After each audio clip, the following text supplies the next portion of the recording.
La música de Eric Sand, de Howard Phillips Lovecraft.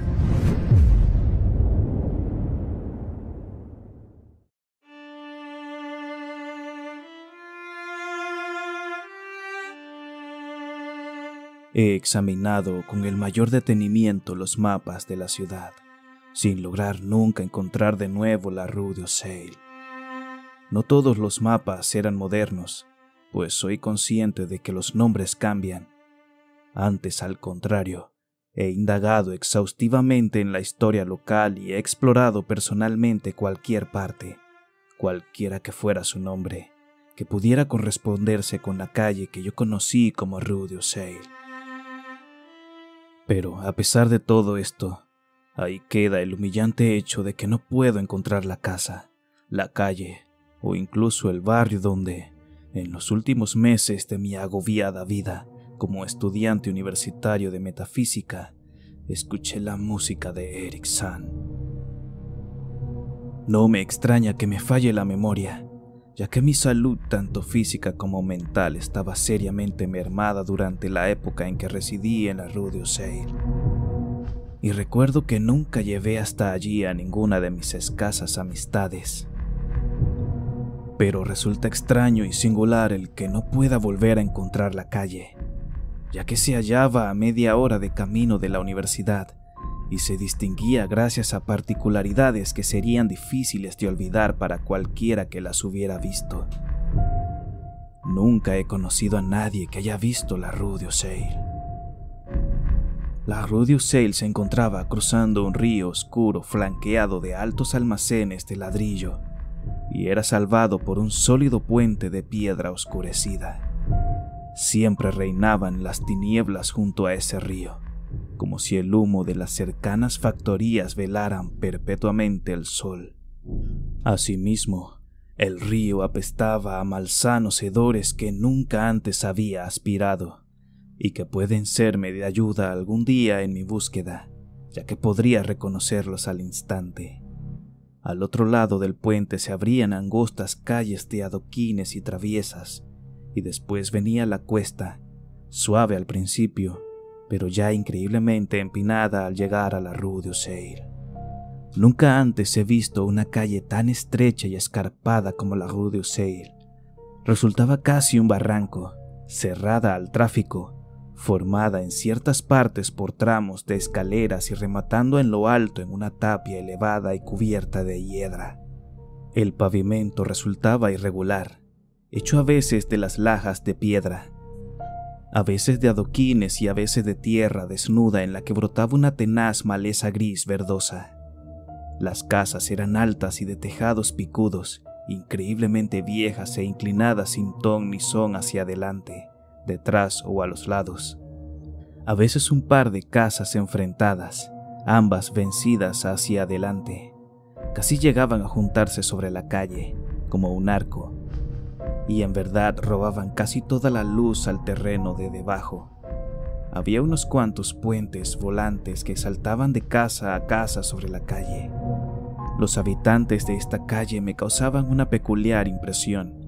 Al principio pensé que se debía a su talante silencioso y reservado, pero más tarde concluí que era causado por el hecho de que todos eran muy viejos. No sé cómo acabé viviendo en una calle así, pero no estaba muy a mis cabales al mudarme. Había vivido en multitud de cuchitriles, siempre desahuciado por falta de dinero, hasta arribar a esa casa destartalada de la Rue d'Orsay, regentada por Blandot, un paralítico. Se trataba de la tercera casa a partir del final de la calle, y con mucho era la más alta de todas. Mi cuarto estaba en la quinta planta, la única con inquilino, ya que la casa estaba casi vacía. La noche de mi llegada oí una extraña música proveniente de la picuda buhardilla de arriba, y al día siguiente interrogué al respecto al viejo Blandot. Me contestó que se trataba de un viejo violinista alemán, un extranjero mudo que firmaba como Eric Sand y que tocaba por las tardes en la orquestilla de un teatro, añadiendo que el deseo de Sand de tocar durante las noches a la vuelta del teatro era lo que le había llevado a elegir su alta y aislada buhardilla, cuya ventana de gablete era el único lugar de la calle desde donde uno podía otear más allá del muro de remate, hacia el declive y la panorámica de más allá. A partir de entonces pude escuchar cada noche a San, y aunque me mantenía en vela, me sentía tocado por lo ajeno de su música.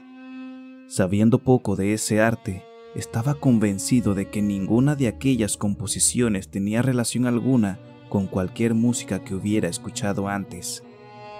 Y llegué a la conclusión de que estaba ante un compositor de un genio sumamente original. Cuanto más escuchaba, más fascinado me sentía, hasta que al cabo de una semana me decidí a ganarme la amistad del anciano. Una noche, a la vuelta de su trabajo, me hice el encontradizo con San en el vestíbulo y le comenté que me gustaría conocerlo, así como acompañarlo mientras tocaba. Se trataba de un personaje bajo, delgado, cargado de hombros, de ropas raídas, ojos azules, rostro grotesco como el de un sátiro y casi calvo. A mis primeras palabras pareció irritado y temeroso a un tiempo. Mi talante, abiertamente amistoso, lo aplacó no obstante al final, y de mala gana me invitó por señas a seguirlo por unas escaleras oscuras, crujientes y temblorosas del ático.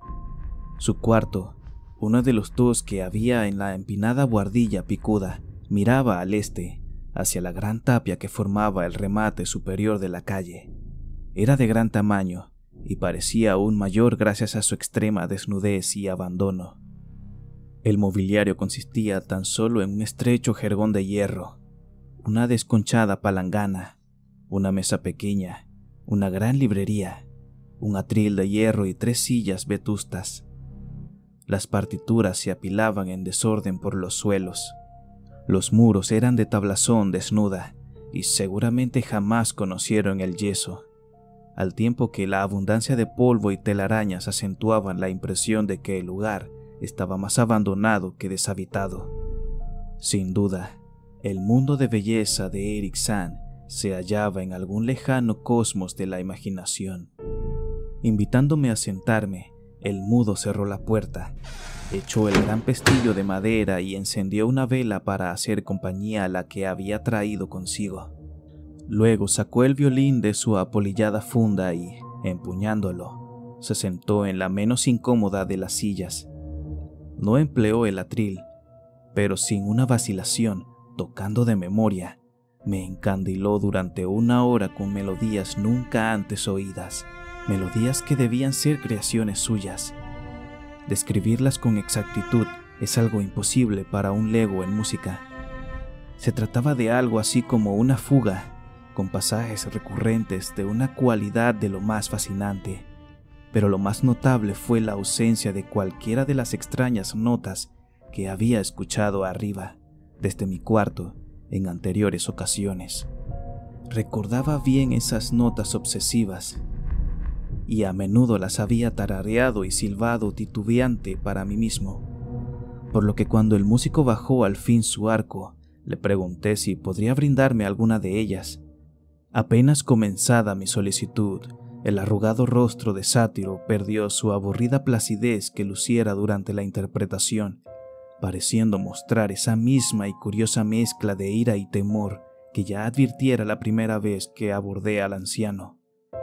Por un momento intenté la persuasión, achacando de forma bastante ligera su actitud a un remalazo de senilidad, e incluso intenté despertar el extraño humor de mi anfitrión silbando algunos de los acordes que oyera la noche antes.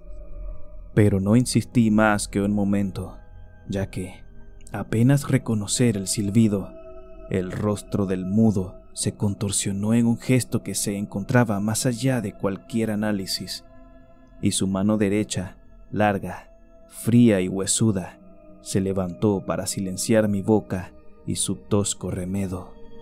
Al hacerlo dio otra muestra de excentricidad lanzando una ojeada inquieta a la solitaria ventana, cubierta de cortinas, como si temiera alguna intrusión, una mirada doblemente absurda por cuanto la buhardilla se alzaba alta e inaccesible sobre los tejados vecinos.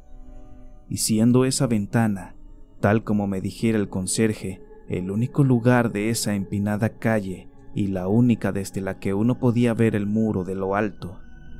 La mirada del viejo me trajo a la cabeza el comentario de Blandot, y se me antojó contemplar el vasto y vertiginoso panorama de tejados a la luz de la luna, así como las luces al otro lado de la cima de la colina, de las que, de entre todos los habitantes de la Rue du Seuil, solo este asilvestrado músico podía disfrutar. Me acerqué a la ventana e iba a abrir las indescriptibles cortinas cuando, con una espantada rabia aún mayor que la de antes, el mudo huésped volvió a abalanzarse sobre mí, en esta ocasión señalándome la puerta con la cabeza mientras trataba de arrastrarme con las manos. Completamente disgustado ahora con mi anfitrión, le exigí que me soltase, diciéndole que me iría en el acto. Su apretón aflojó y, viéndome molesto y ofendido, su propia furia pareció disiparse.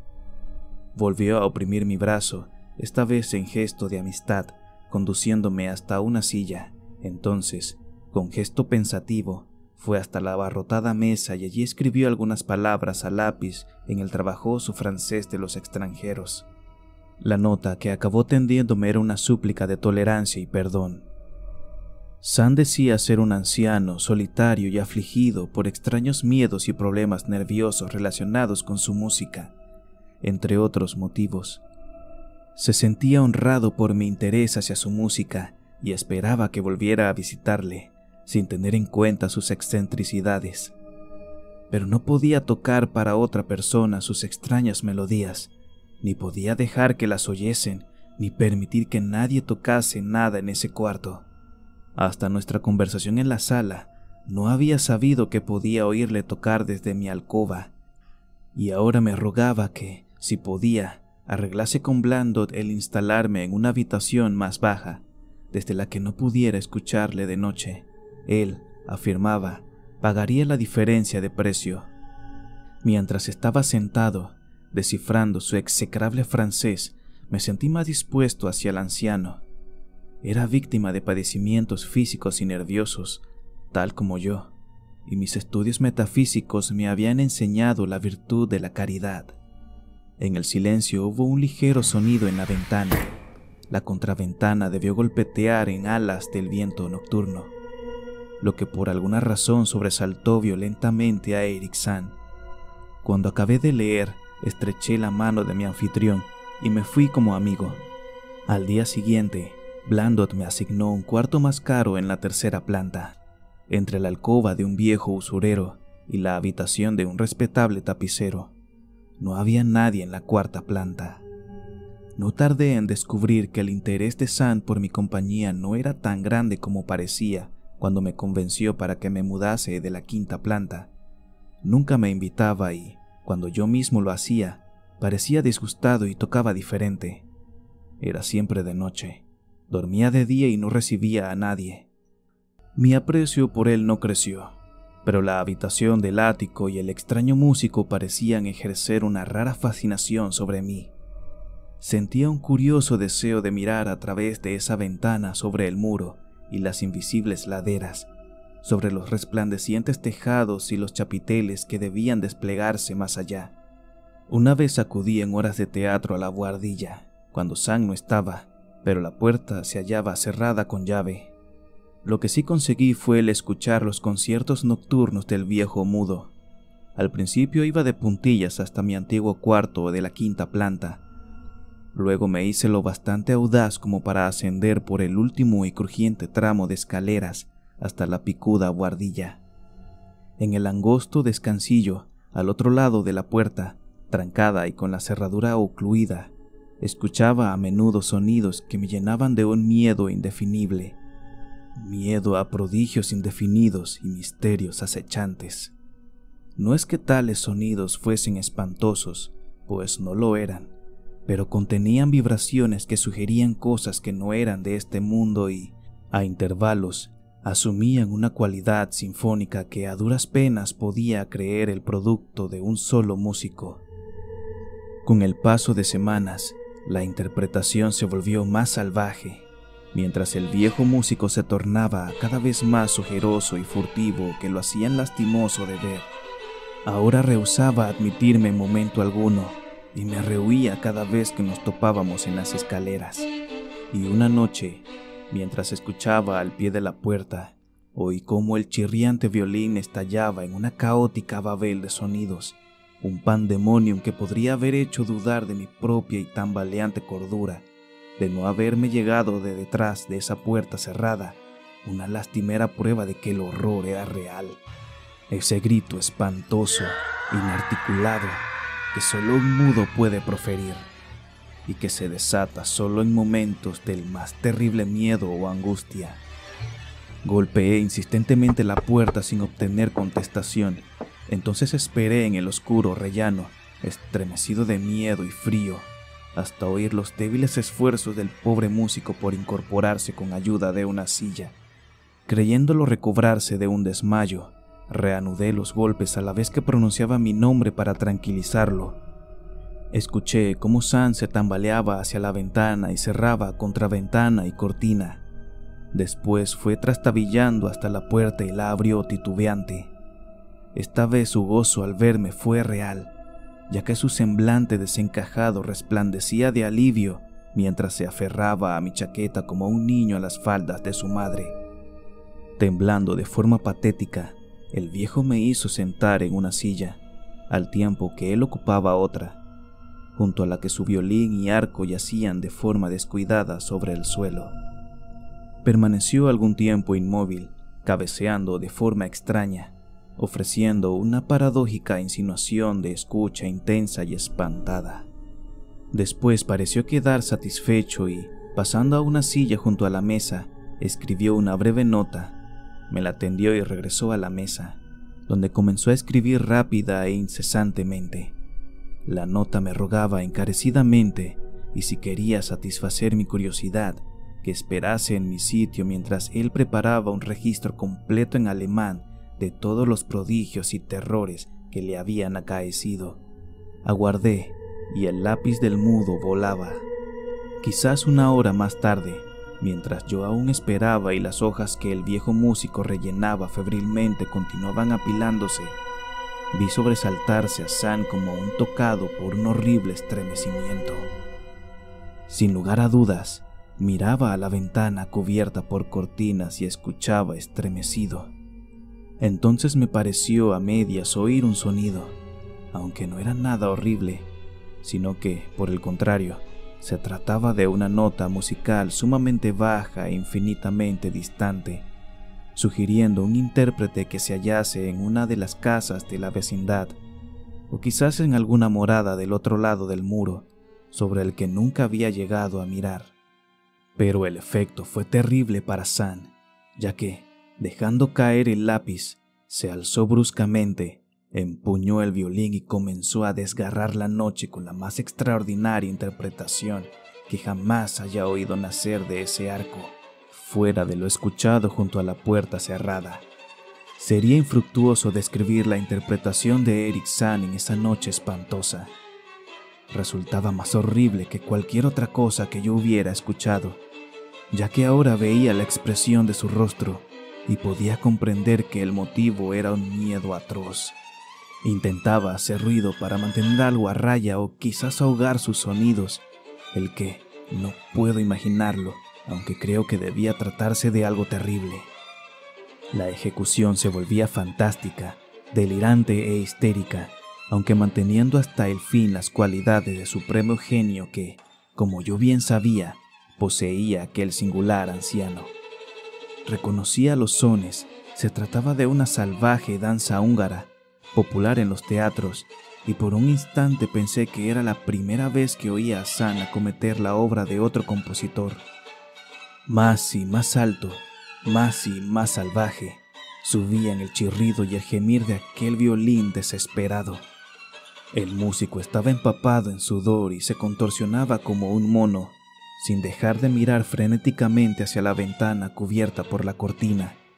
En sus extraordinarias contorsiones, casi podía adivinar sátiros y bacantes bailando y girando enloquecidos a través de hirvientes abismos de nubes y humo y relámpagos.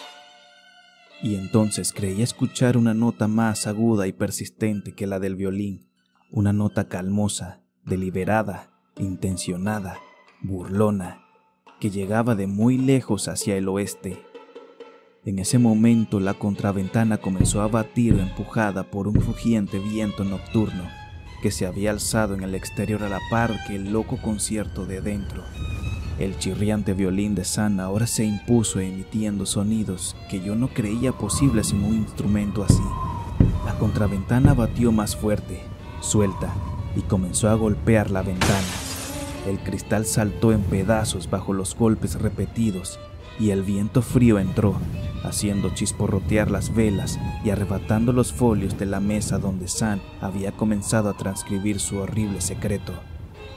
Miré a Sam y vi que se hallaba más allá de cualquier relato imparcial.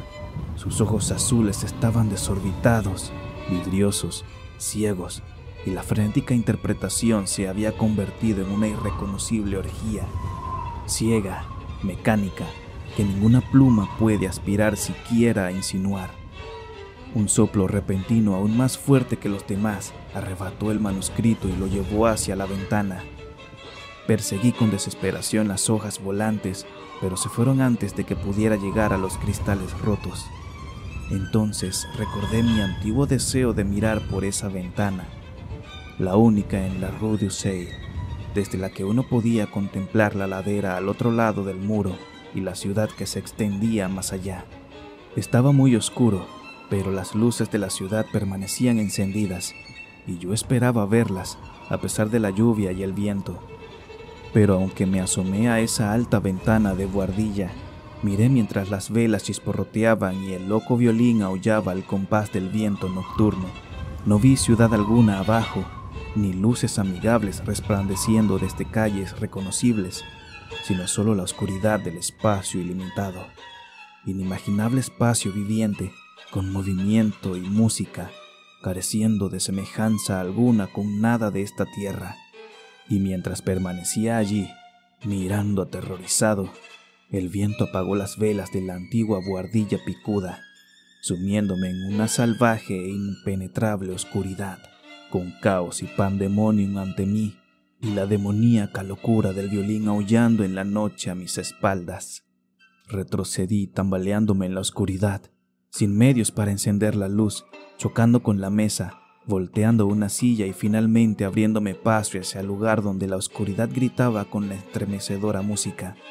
Debía hacer algo para salvarnos a Eric Sam y a mí mismo, cualesquiera que fueran los poderes que se nos enfrentaban. En cierta ocasión creí sentir el roce de algo helado y grité, pero mi grito fue acallado por aquel espantoso violín. Repentinamente, en la oscuridad, el enloquecido vaivén del arco me tocó y supe que estaba junto al músico. Tanteando, toqué el respaldo de la silla de Sam y luego encontré y sacudí su hombro intentando hacerlo volver en sí. No respondió, y el violín chirriaba sin pausa. Alcé la mano a su cabeza, cuyo mecánico agitar pude detener, y le grité al oído que debíamos escapar de los desconocidos seres de la noche. Pero ni me respondió ni se detuvo el frenesí de su inexplicable música, mientras que por toda la buhardilla parecían danzar extrañas corrientes de viento entre la oscuridad y la confusión. Al tocar con la mano su oreja me estremecí, aunque sin saber por qué. No lo supe hasta que palpé su rostro inmóvil, el rostro frío como el hielo, rígido, sin respiración, cuyos ojos se desorbitaban en vano mirando al vacío. Y entonces, merced a algún milagro, alcancé la puerta y el gran pestillo de madera, y huí desesperadamente del ser de ojos vidriosos en la oscuridad, y del espectral aullido de ese maldito violín cuya furia crecía según yo escapaba, saltando, volando, huyendo por esas escaleras sin fin a través de la casa a oscuras, corriendo a ciegas por esa calle estrecha, empinada y antigua, llena de escalones y casas inclinadas, bajando escalinatas y corriendo sobre adoquines hacia las calles inferiores y el pútrido río encajonado, cruzando jadeante el gran puente oscuro hacia las calles y bulevares más amplios y salubres que me resultaban conocidos. Aún guardo todas esas impresiones, y recuerdo que no había viento ni luna, y que todas las luces de la ciudad resplandecían. A pesar de mis búsquedas e indagaciones más cuidadosas, nunca he podido dar con la Rue du Seil, pero tampoco me pesa tanto, ya sea por esto o por la pérdida en abismos no soñados de las hojas de letra apretada que eran lo único que podrían haber explicado la música de Eric San.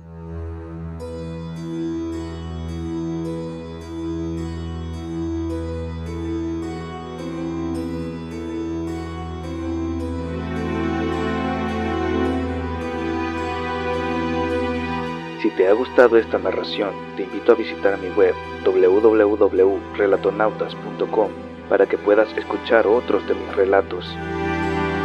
También puedes seguirme en Instagram y Facebook, en donde puedes encontrarme como El Relatonauta.